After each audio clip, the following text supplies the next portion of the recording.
Et Sarah, vous nous emmenez, bonjour d'abord, vous nous emmenez aujourd'hui au musée national Fernand Léger, c'est à Biot. Oui, entre Cannes et Nice, c'est la capitale de Fernand Léger, de son génie et de ses copains.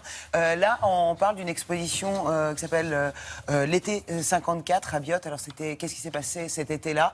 On est en 54, donc juste après la Seconde Guerre mondiale. On est en période de reconstruction. Et il y a un collectif d'artistes qui se crée. Ça s'appelle le collectif Espace. Et ils se disent que ce serait quand même bien de commencer à mêler l'art à l'architecture, à l'urbanisme, qui commence aussi à mettre la main à la pâte. Alors, dans ces noms-là d'artistes, il y a Fernand Léger, il y a Arp, il y a Delaunay, il y a des très connus, il y a des moins connus, mais ils décident de mettre un peu de plastique maintenant pour que l'urbanisme, l'architecture, les façades commencent à ressembler un tout petit peu plus à ce qu'on attend l'homme moderne, parce que ça y est, on veut plaire à l'homme moderne et les artistes s'en mêlent. Il y a une énorme exposition. Pourquoi été 54 ? Parce que c'est la première fois que cette exposition a lieu dans les rues de Biot, sur la place de la mairie, et on voit toutes les bonnes idées de ces artistes rassemblés. Maintenant, à ce moment-là, c'est ce musée qui rend hommage, le musée Fernand Léger rend hommage après, à cet été-là, 60 ans après. Regardez.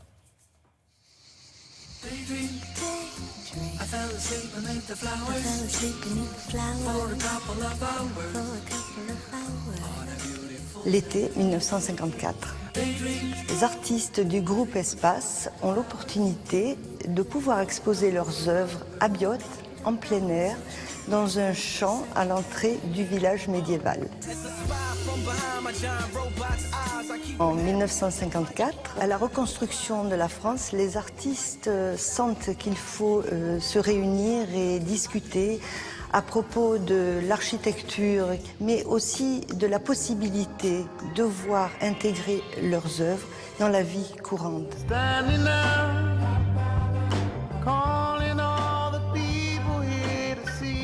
Le groupe Espace décide de faire un manifeste. Ce sont d'abord des propositions d'art abstrait, mais leur réflexion va sur la forme et la couleur. Mais j'ajouterai aussi sur les matériaux, car il y a des matériaux nouveaux sur lesquels ils auront envie de s'exprimer. Le fibrociment, le fer, des aciers divers et aussi de plus traditionnel, la mosaïque, comme pour Sonia Delaunay.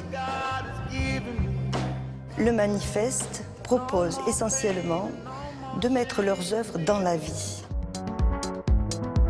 Félix Delmar, par exemple, a la possibilité de faire une première réalisation, une polychromie réalisée sur l'immeuble des usines Renault à Flins.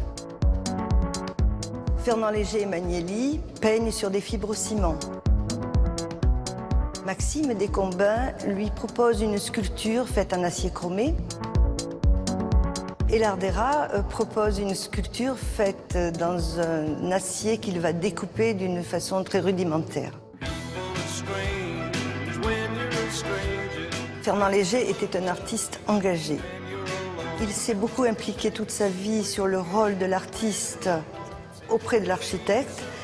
Il était normal que ce groupe Espace, qui s'intéresse aux mêmes objectifs, trouve sa place ici au Musée national Fernand Léger.